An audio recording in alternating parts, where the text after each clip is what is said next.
இதோட ஃபஸ்ட்டு போட்ட மீன் தான் பெரிய மீன்ல வீடியோ ப்ளே பண்ண வேலைண்ணா அது வீடியோ ப்ளே பண்ண வேலைண்ணா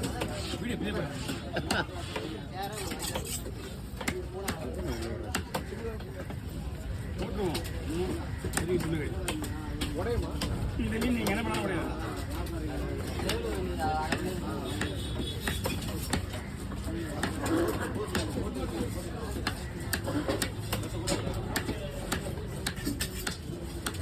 அதனால் நைட்டாக போடணும்